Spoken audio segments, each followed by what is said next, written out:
odzivi na poročilo Računskega sodišča o spornih radarjih. Z Rdečim križem in Zvezo prijateljev mladine na morje. Zanimanje za robotiko med mladimi narašča.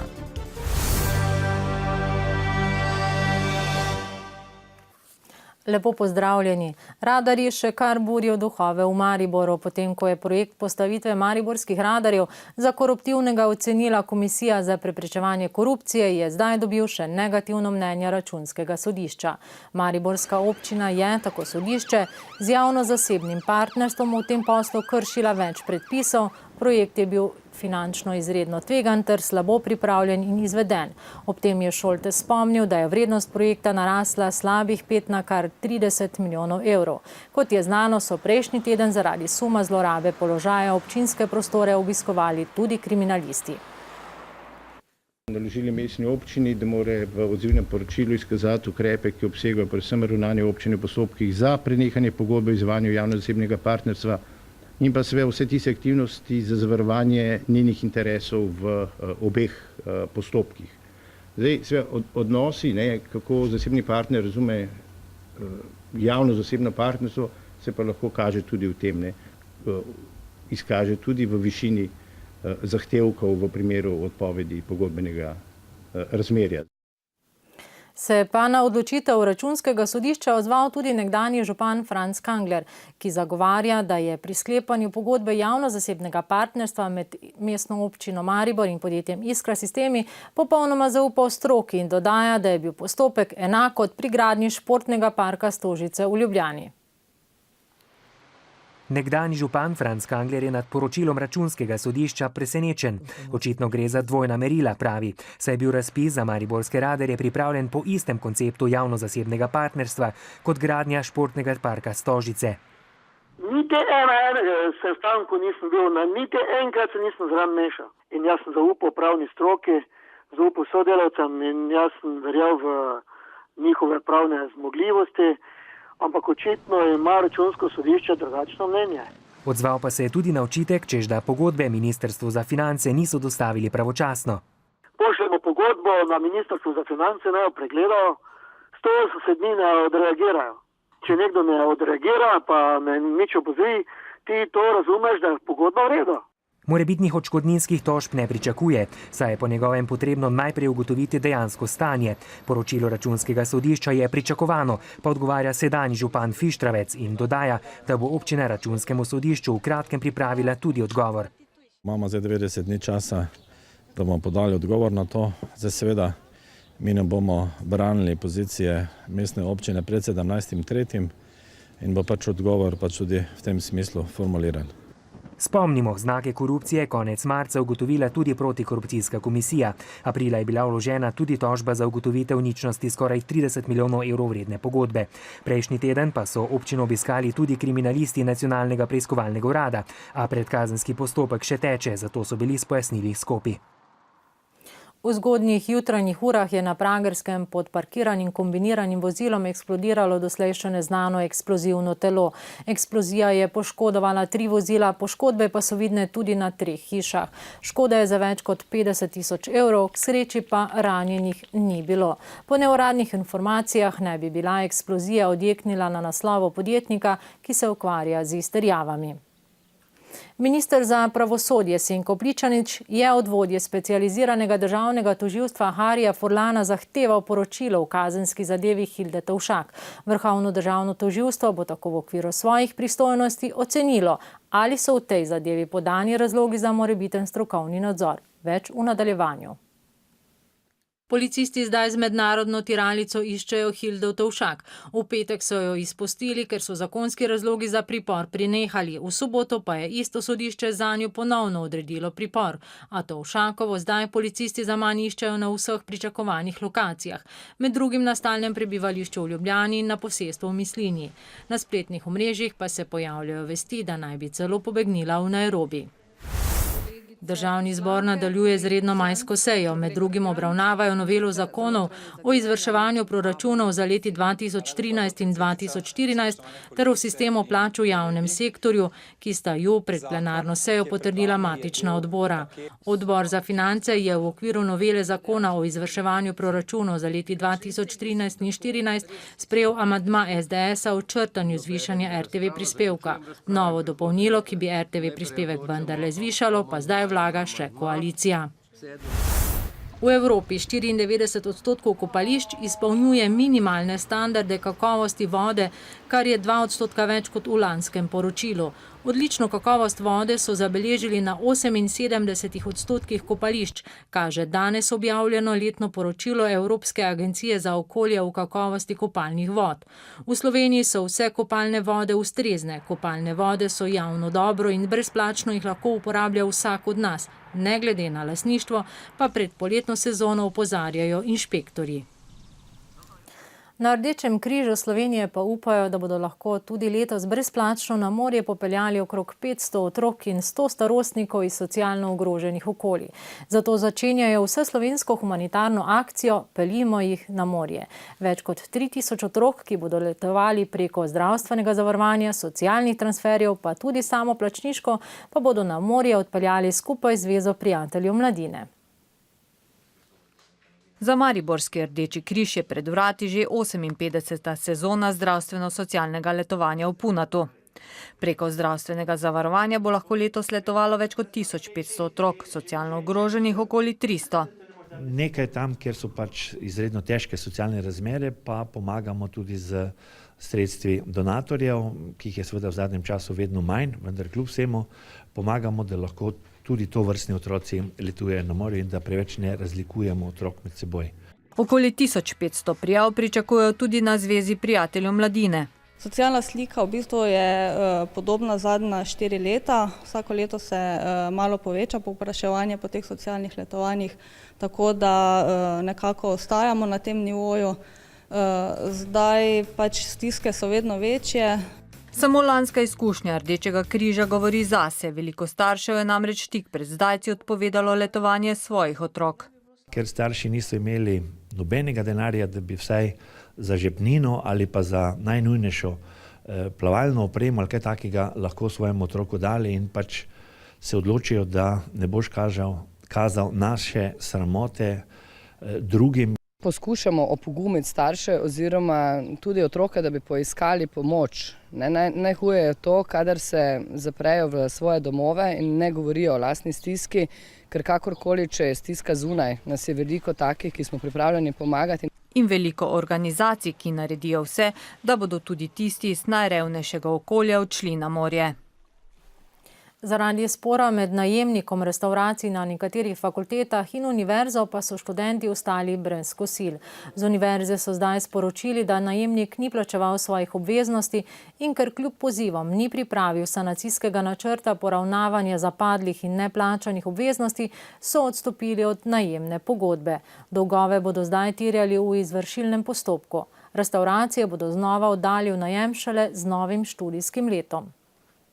Še ostajamo med mladimi, vendar s predstavitvijo njihovih dosežkov. Danes so namreč pripravili že 14. tekmovanje v konstrukciji in vožnji z mobilnimi roboti za študente, dijake in osnovnošolce. V Maribor je tako prišlo okoli 300 mladih. Letos pa žal ni bilo predstavnikov študentov. Mladi so se že pred tekmovanjem morali dokazati v znanju inženirstva, saj so robote izdelali sami. Tudi 14-letna Nomi iz Maribora je skupaj s sošolci sestavila robota Janeza. Kljub temu, da je dekle, jo tehnika zelo zanima. Zabavno je, sicer ne vem, kaj ostale ne vidijo v tem, meni je zabavno, sprostitev in rada zadelam. Prvič so letos pripravili tudi tekmovanje v plesu z roboti. Mi smo v bistvu hoteli združiti robotski ples pa balet. Najprej smo mi pokazali ples, potem smo pa postopoma program sestavili. Punce so vadile posebej, mi smo naredili program posebej, pa smo pa se vse lepo zrušili in sam vatel. Paradna disciplina ostaja dirka po labirintu. V hitrostni vožnji se je preizkusil tudi dijak Sašo, ki je robote sestavljal že kot osnovnošolec. Zaupal nam je lastnosti hitrega robota. To je več lastnosti, recimo tudi izdelava, kateri motorji so gor, prenos iz motora na kolo.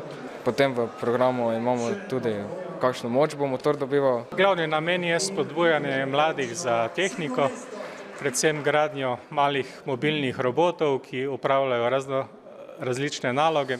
Letos so se udeleženci že četrtič pomerili tudi v kategoriji RoboCup Junior, kjer so roboti sledili črtam in se umikali naravnim oviram. Zmagovalci bodo junija odšli na svetovno tekmovanje v Amsterdam na Nizozemsko. Tudi v športnem, predvsem pa veselem razpoloženju so potekale lampiončkove igre v okviru že tradicionalnih lampiončkov. Študenti so se preizkušali v šaljivih igrah, zvečer pa bodo pripravili tudi koncert. Na štuku je bila tudi naša ekipa. Ekipe niso odlašale in so se zagrizeno spopadle z različnimi motoričnimi izzivi. Vsako leto omejimo število ekip, ker je zanimanja kar veliko, tako da imamo nekje 15 ekip. To je maksimum in toliko jih je tudi danes tukaj. In potem iz vsake skupine izberemo najboljše z največjimi točkami, ki se še enkrat pomerijo in potem dobimo zmagovalca. Meri se pa predvsem kriterij hitrost. Morali smo se zelo uživeti, saj za uspeh je potrebno žrtvovanje in vse, kar k temu spada. Tole je od znoja, da ste tako mokri? Ne, to je od vode. Mi smo v gasilec samo in samokolnice. Boste zmagali? Upam. Moram priznati, da smo se pripravljali celih nič nismo vadili. Zdaj pa res moram iti tu, bo Lea prevzela. Gremo, ker je fajn. Si prvič na teh igrah? Ne, drugič, lani smo že bili. Bomo šli zdaj vsako leto. Na zabavo na prostem se je večina odlično pripravila, tako z dobrotami z žara kot zasilno prenočitvijo. Zvečer in pozno jutro pa bodo za razvedrilo na 3 odrih na Mariborskem otoku poskrbeli znani slovenski glasbeniki, tako z rokovsko kot elektronsko glasbo. Jaz upam, da bo tako kot vsako leto, se pravi nekje 15.000 študentov. Vsekakor različnih spodbud za zabavo nocoj ne bo zmanjkalo, če jih bo le kaj ostalo še za učenje pred izpiti. Naslednji prispevek pa je lahko vzpodbuda za zamisel o novih kreacijah. Pokrajinski muzej Maribor, ki se lahko pohvali z največjo zbirko mode v Sloveniji, je namreč pripravil projekt Mesec mode. Trajal bo vse do konca maja, v tem času pa se bodo številnimi dogodki ozirali po modnih zakonitostih preteklosti in najnovejših modnih smernicah. Damske obleke iz 20., 30. in zlasti 60. let 20. stoletja so muzejski eksponati, izbrani iz bogate zbirke oblačilne kulture Mariborskega muzeja.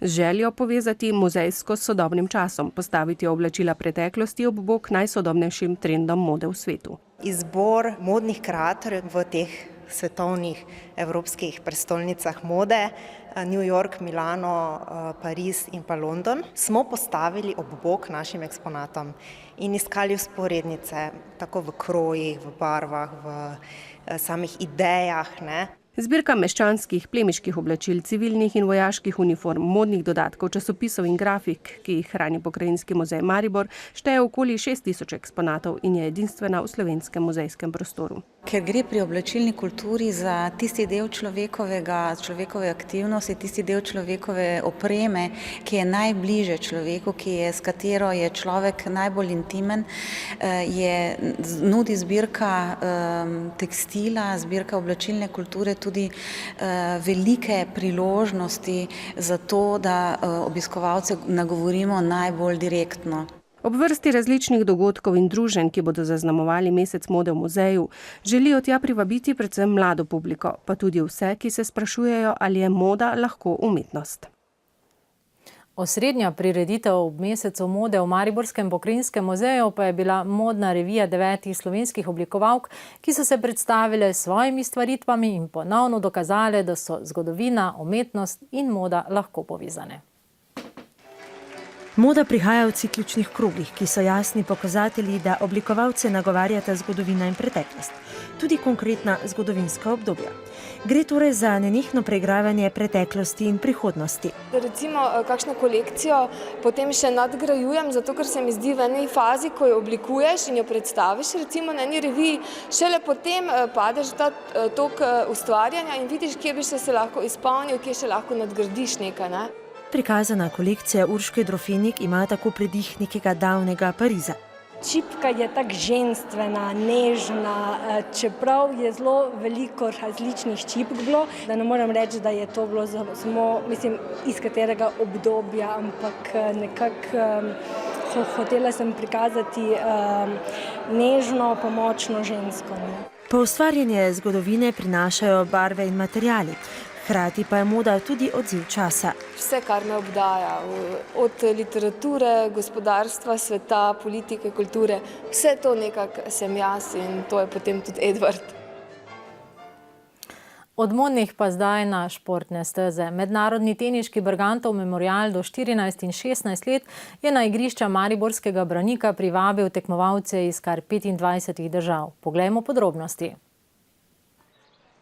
Ob 31 slovenskih tenisačih, ki so se v glavni turnir uvrstili neposredno, se je skozi kvalifikacije uspelo v prvi krog prebiti še 5 igralcem. A je skupno 56-terica danes doživela precejšnji osip. S tekmovanjem jih je zaključilo 30 oziroma nekaj več kot polovica.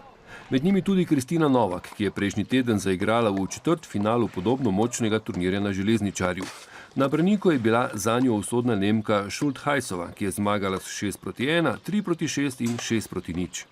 Na Železničarju sem dobro igrala, razen četrtfinala. Na prvi set je bil še v redu, pa je v četrtfinalu, sam drugi set sem se pa pač podrla.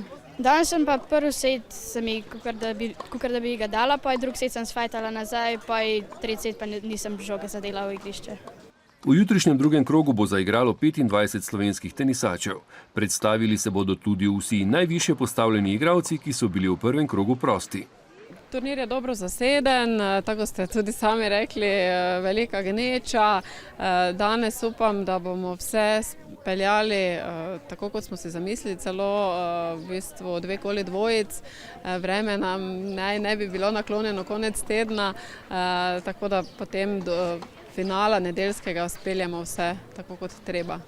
Za naše tekmovalce bo velik dosežek, če bodo ponovili rezultate iz prejšnjega tedna. Takrat je ob že omenjeni Novakovi v četrtfinalu turnirja na Železničarju zaigral še Jan Vehovec, ki je na Bergantovem memorialu v konkurenci 14-letnikov 11. nosilec. V jutrišnjem drugem krogu bo njegov nasprotnik Belgijec Verboven. Še ostajamo športno obarvani. Pretekli teden je bil v Mariboru športno najbolj aktiven teden v letu. Številni klubi in društva so v okviru prireditev športne pomladi na široko odprli svoja vrata. V času, ko športna igrišča niso tako zasedena kot pred leti, so organizatorji športne pomladi z veseljem preštevali udeležence. Tovrstno spodbujanje ukvarjanja športom se je spet izkazalo za posrečeno potezo. Osnovni namen je v bistvu, da ponudimo vse športne površine Mariborčanom, Mariborčankam, tudi vsem ostalim, ki želijo priti v Maribor, da brezplačno se rekreirajo 9 dni, da spoznajo vsaj 20 športnih panog, da zraven športa ponujamo tudi obilo zabave za starejše, mlajše, za otroke, za družine. Od 6 let poznam badminton, igram pa z Atejem. Badminton navadno privabi veliko ljudi. Dodatna prednost je, ker so vsi tečaji brezplačni. Recimo te plačanje tečaji pa to so recimo vezani potem na neke čase in 3-krat na teden, recimo ali pa tako, ker smo že poskusili tu pri tem badmintonu. In se mi zdi, da potem nimamo časa toliko, da bi vsaki teden 3-krat hodili. Izbira aktivnosti je bila res pestra. Na seznamu je bilo tudi lokostrelstvo. Ja, mi jim ponujamo začetni en takšni osnovni tečaj streljanja. Torej tu se spoznajo z lokom, z puščicom, z pravilnim strelom. Na športni pomladi vsako leto dodajo kakšno novost. Letos so se odločili tudi za crossfit, kjer z različnimi vajami iščejo najbolj univerzalnega športnika. Radi bi ugotovili, kdo je najbolj fit, vse stranski, to meni, da ima moč, vzdržljivost, kondicijo, spretnost, koordinacijo, motoriko in tako dalje. In zdaj tekmovalci bi ne bili pripravljeni na karkoli. Edina disciplina, ki omogoča takšno tekmovanje, tako da meni je super. Bom malo več časa, morda še za to namenu zdaj. Crossfit je v Sloveniji precejšnja novost, zelo priljubljen pa je predvsem v ZDA. Na kvalifikacije za glavno tekmovanje se jih je letos prijavilo kar 130 tisoč iz vsega sveta. Še pred 2 letoma je bilo takšnih 18 tisoč. Britanski poslanci so izvali ogorčenje, ker si nameravajo povišati letne plače. Povišica se zdi sporna celo nekaterim poslancem, ki pravijo, da je to zaradi še vedno kriznih časov nesprejemljivo. Še več mednarodnih novic v nadaljevanju. Več kot 90 ljudi je umrlo zaradi divjanja tornada, ki je v ponedeljek prizadel ameriško mesto Oklahoma City. Več kot 200 ljudi je ranjenih, od tega jih je 120 v bolnišnicah. Med smrtnimi žrtvami je najmanj 20 otrok iz osnovne šole v predmestju Oklahoma Cityja Moore. Nekaj otrok, ki so bili po večini mlajši od 12 let, še vedno pogrešajo. Tornado je divjal približno 45 minut, zemljo je dobesedno zravnal nekatere dele mesta in uničil kakih 300 hiš. Ameriška nacionalna vremenska služba je ob tem sporočila, da je šlo za drugi najmočnejši tornado vseh časov. Veter je pihal s hitrostjo od 270 do 320 km/h. Ameriški predsednik Barack Obama je na območju, ki ga je prizadel tornado, razglasil izredne razmere.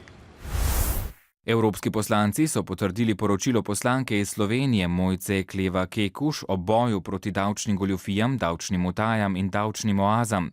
Voditelje Evropske unije so pozvali, naj na jutrišnjem zasedanju v Bruslju podprejo konkretne ukrepe in tako olajšajo tudi izhod iz krize. Neki tržaški podjetnik pa se je odločil za svojevrsten protest proti italijanski vladi, Evropski uniji in velikim gospodarskim družbam. Že tretjič v zadnjih 8 mesecih je splezal na 137 metrov visoko kupolo bazilike svetega Petra v Vatikanu. Na vrhu je tokrat razvil napis: "Ustavite ta masaker, politična predstava grozljivke se nadaljuje. Papež Frančišek, pomagaj nam." Pri vremenu smo. Jutri čez dan bo večinoma sončno, popoldne in zvečer se bodo spet začele pojavljati krajevne padavine, deloma plohe, ki se bodo nadaljevale tudi v noči na četrtek. Najnižje jutranje temperature bodo od 4 do 10, ob morju okoli 12, najvišje dnevne od 16 do 21 stopinj Celzija.